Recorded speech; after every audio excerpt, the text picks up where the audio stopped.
नमस्कार दोस्तों, मैं सौरभ अग्निहोत्री। स्वागत है आप सभी का हमारे यूट्यूब चैनल में। आज हम देखते हैं भारत के भूगोल के बारे में, अर्थात भारत के भूगोल में एक बहुत ही महत्वपूर्ण टॉपिक है हमारे सिलेबस में, एमपीपीएससी के प्रीलिम और मेंस में, जिसे आप कहते हैं भारत का भौगोलिक विभाजन। तो अर्थात जियोग्राफिकल स्ट्रक्चर ऑफ इंडिया की अगर आप बात करें तो भारत का कैसा जियोग्राफिकल स्ट्रक्चर है उसको अगर हम यहाँ पे देखें, उसके पहले हम चाहेंगे कि हमारे चैनल को आप सब्सक्राइब कर लीजिए, जिससे हमारे आगे की वीडियोज आपको प्राप्त होते रहे, क्योंकि आपके पास अभी इतना समय है कि आप उसको पढ़ सकें और अच्छे से आप रेडी रह सकें, क्योंकि सफलता वक्त मांगती है। कम समय में सफलता बहुत ही कम लोगों को मिलती है। तो मैं चाहूँगा कि मेरे वीडियोज़ को आप सुनते रहें। तो हम प्रारंभ करते हैं या स्टार्ट करते हैं भारत के भौगोलिक विभाजन को। तो अगर भारत के भौगोलिक विभाजन की बात करें तो अगर भारत मान लीजिए एक भारत है, तो इसका ये जो ऊपरी हिस्सा होता है ये कहलाता है आपका उत्तर का पर्वतीय प्रदेश। उसके बाद यहाँ पे अगर हम बात करें तो ये भी क्षेत्र कहलाता है आपका उत्तर का विशाल मैदान। उसके बाद अगर हम बात करें तो यहाँ पर ये जो निचला हिस्सा होता है वो कहलाता है आपका प्रायद्वीपीय भारत। और ये जो इधर का समुद्र एरिया, इधर का समुद्र एरिया, नीचे भी समुद्र एरिया, तो इसका जो ये जो कहलाता है, मतलब ये कहलाएगा आपका समुद्र तटीय क्षेत्र। और भारत का समुद्र में भी कुछ भारत से संबंधित या भारत के अंडर में कुछ टापू हैं, आइलैंड है, उनको कहते हैं आपका द्वीपीय क्षेत्र। तो मैंने बताया आपको भारत जो है वो 5 भागों में डिवाइड किया गया है, भौगोलिक रूप से 5 भागों में डिवाइड है आपका। कौन कौन सा? तो उत्तर का पर्वतीय प्रदेश या हिमालय प्रदेश की बात करें, दूसरा आपको याद रखना है कौन सा? उत्तर का विशाल मैदान। तीसरा आपको याद रखना है प्रायद्वीपीय भारत यानी पेनिनसुलर इंडिया। और उसके बाद आपको चौथा याद रखना है तटीय क्षेत्र यानी कोस्टल एरिया। और पांचवा आपका याद रखना है आइलैंड। ठीक है, तो ये 5 भाग में डिवाइड करके रखा गया है। तो अगर हम बात करें उत्तर के पर्वतीय प्रदेश में, तो आपको पढ़ना पड़ेगा हिमालय को, यानी हिमालय को जब भी आप पढ़ेंगे तो आपको यहाँ पे पढ़ना पड़ेगा ट्रांस हिमालय। ठीक है, क्या पढ़ना पड़ेगा? ट्रांस हिमालय, ग्रेटर हिमालय यानी महान हिमालय या बृहद हिमालय। ठीक है, उसके अलावा आपको लेशर हिमालय या लघु हिमालय। और चौथा आपको पढ़ना पड़ेगा शिवालिक।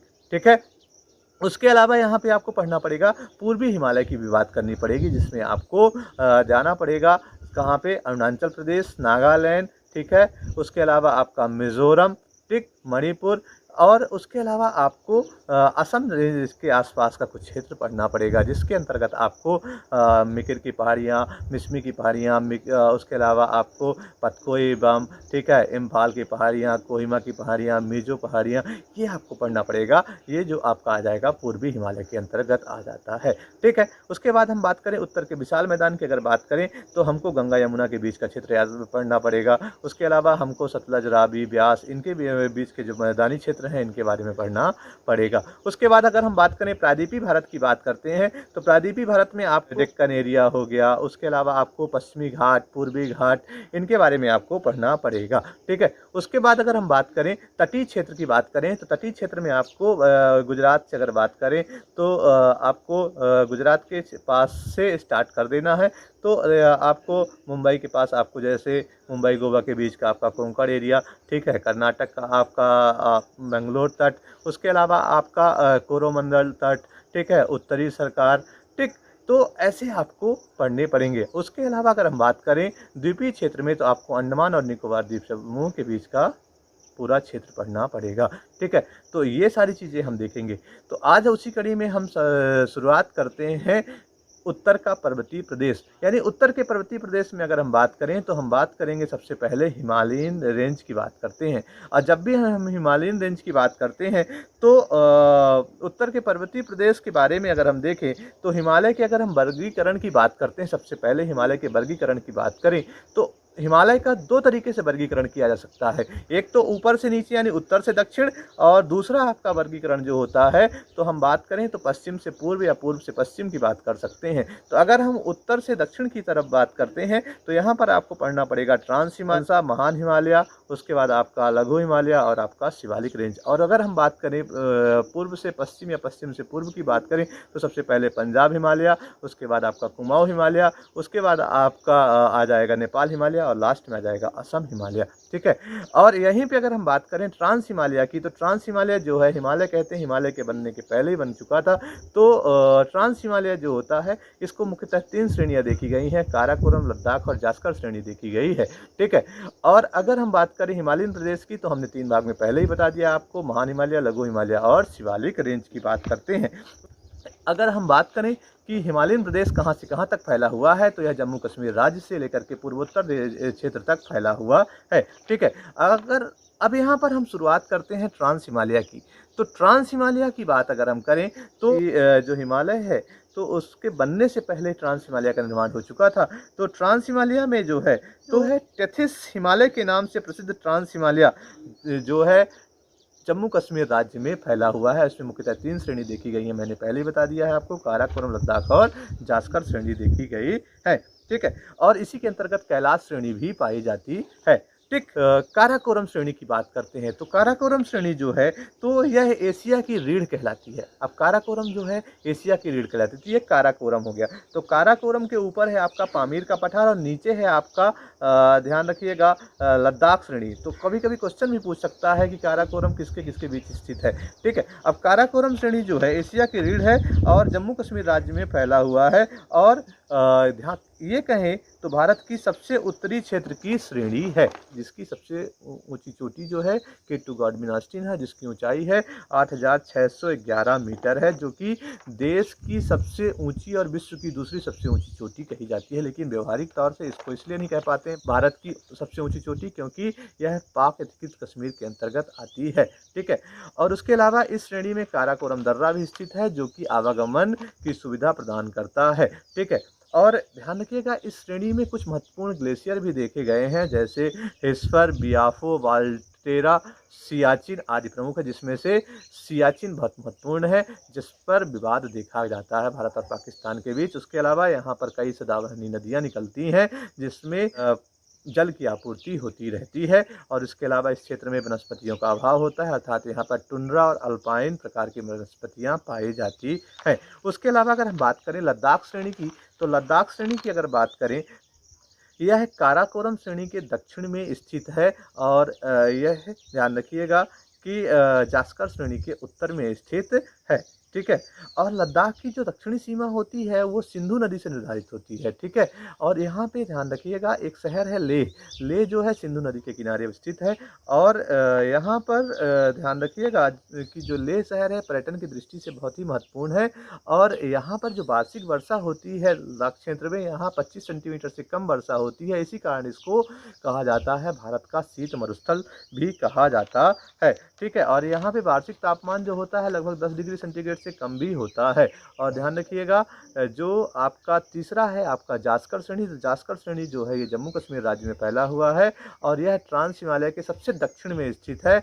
और यहाँ पर एक क्वेश्चन पूछा गया था एक बार कि यह किसके बीच स्थित है जास्कर श्रेणी, तो वहाँ पे महान हिमालय और पीरपंजाल श्रेणी के मध्य स्थित है, या फिर कह सकते हैं तो महान हिमालय और सिंधु नदी के मध्य स्थित है। जैसा क्वेश्चन आएगा उस हिसाब, जैसे ऑप्शन रहेंगे उस हिसाब से आपको उसमें आंसर देना है। अब उसके बाद अगर बात करें हिमालय का जो पर्वतीय प्रदेश है ये 3 भागों में डिवाइड होता है, आपका महान हिमालय, दूसरा लघु हिमालय और तीसरा है आपका शिवालिक हिमालय।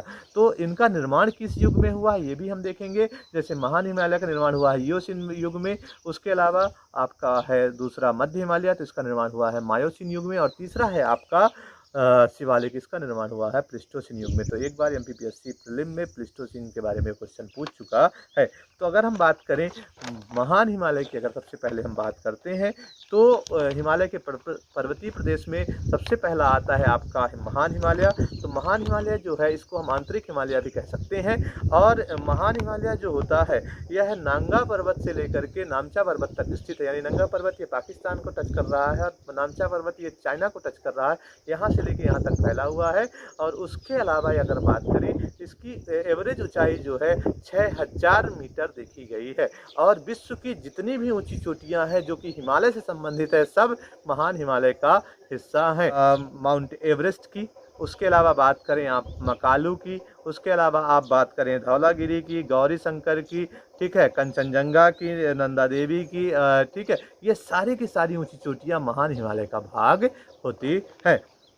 ठीक है, उसके अलावा अगर हम बात करें मध्य हिमालय की, तो मध्य हिमालय का निर्माण मायोसीन एज में हुआ है। और मध्य हिमालय के बारे में ध्यान रखिएगा, इसकी जो एवरेज ऊंचाई है वो 3500 से 4500 मीटर है। और यहाँ पे अगर बात करें जितने भी पर्यटक स्थल देखे गए हैं हिमालय से संबंधित, वो सब मध्य हिमालय का भाग होते हैं। चाहे आपको यहाँ पे शिमला हो, मसूरी हो, नागतीवा हो, ठीक है, कुल्लू हो, मनाली हो, ये सारे के सारे पर्यटक स्थल आपको कहाँ पे मिलेंगे? मध्य हिमालय में मिलेंगे। उसके अलावा महाभारत रेंज हो, काला पर्वत हो, यहाँ पर धौलाधार, पीर पंजाल, ये कुछ ऊंची चोटियाँ भी यहाँ पे देखी गई हैं। और अगर इनको पश्चिम से पूर्व की ओर क्रमशः सेट करना है तो आपको पीर पंजाल, धौलाधार, मसूरी, नागतीवा, महाभारत रेंज और काला पर्वत, इसको ऐसे सेट करेंगे। कभी कभी पेपर में भी आ जाता है। अभी एमपीपीएससी प्रीलिम में लास्ट ईयर एक क्वेश्चन पूछा गया है, इनका पश्चिम से पूर्व या पूर्व से पश्चिम कैसे क्या है, ये पूछा जा चुका है। जब मध्य प्रदेश से रिलेटेड पूछा जा चुका है तो भारत से रिलेटेड भी पूछा जा सकता है। उसके अलावा अगर हम बात करें कि यहाँ पर जो घास के मैदान होते हैं उनको किस नाम से जाना जाता है, तो जो चारागाह प्रदेश होते हैं, तो जम्मू कश्मीर में चारागाह प्रदेशों को मर्ग कहा जाता है। जैसे सोनमर्ग और गुलमर्ग का नाम आपने सुना होगा, वहीं पे उत्तराखंड में चारागाह प्रदेशों को बुग्याल या प्यार के नाम से भी जाना जाता है। और यहाँ पर ध्यान रखिएगा कुछ अन्य पर्यटक स्थल में से, जैसे शिमला, कुल्लू मनाली के अलावा दार्जिलिंग आपने नाम सुना होगा, तो ये भी महत्वपूर्ण है। नैनीताल, ये भी एक महत्वपूर्ण यहाँ पर पर्यटक स्थल है। ठीक है, उसके अलावा यहाँ पर कई छोटी बड़ी घाटियों का विस्तार हुआ है। तो जैसे आपका कश्मीर घाटी और काठमांडू घाटी, ठीक है, कश्मीर घाटी इधर हो जाएगी और काठमांडू, मतलब आपको महान हिमालय और लघु हिमालय के बीच ये दो घाटियाँ भी देखी गई हैं। और वहीं पे अगर बात करें शिवालिक रेंज की, तो शिवालिक रेंज जो है ये आपका इसको बाह्य हिमालय भी कह सकते हैं, या उप हिमालय के नाम से, या पर्वतपति के नाम से भी जाना जाता है। और इसका जो क्षेत्र होता है वह जम्मू कश्मीर राज्य से असम तक फैला हुआ है। ठीक है, और इसकी जो चौड़ाई है 8 किलोमीटर से लेकर के 45 किलोमीटर तक है। अर्थात पूर्व में इसकी 8 किलोमीटर और पश्चिम में इसकी चौड़ाई जो होती है 45 किलोमीटर तक है। और इसकी औसत ऊंचाई जो है 900 से लेकर के 1500 मीटर तक देखी गई है। ठीक है, ये याद रखिएगा। अर्थात यह पश्चिम में चौड़ी है और पूर्व में यह संकीर्ण है। ठीक, अब यहाँ पर कुछ समानांतर घाटियाँ भी हैं जिनको हम ऊन और द्वार के नाम से जानते हैं, जैसे देहरादून और हरिद्वार। ठीक है, अब यहाँ पर एक चीज़ ध्यान रखिएगा कि जो हिमालय है, तो हिमालय में किस प्रकार के क्वेश्चन यहाँ पे पूछ सकता है। तो हिमालय में क्वेश्चन पूछ सकता है, प्रादेशिक विवरण पूछ सकता है। ठीक है, उसके अलावा आपका यहाँ पे पूछ सकता है कि महाभारत रेंज के किस हिमालय का पार्ट है। ठीक है, उसके अलावा मसूरी, नागतीवा ये किस हिमालय का पार्ट है, या ऊंची चोटियाँ इनके बारे में पूछ सकता है। ठीक है, तो यहाँ पर इनको आप ध्यान रखिएगा। और उसके बाद एक अलग वीडियो में मैं आपको बताऊंगा कि हिमालय की उत्पत्ति आखिरकार हुई कैसे है। ठीक है, या कैसे क्या भूसन्नति कहलाता है, किसे हम भूसन्नति यानी जियोसिंक्लाइन किसे कहते हैं। ठीक है, और इसके अलावा हम बताएंगे कैसे एक आखिरकार पर्वतों का निर्माण होता है। ठीक है, कैसे हिमालय एक बलित पर्वत है, ये सारी चीज़ें हम देखेंगे। ठीक, तो अच्छे से पढ़ लीजिएगा और अच्छे से नोट कर लीजिए। और साथ ही साथ कोरोना के काल में अपने आप को सेफ रखिए तथा परीक्षा के लिए अपने आप को इसी खाली समय में रेडी रखिए। ठीक है, ख्याल रखिए अपना। धन्यवाद।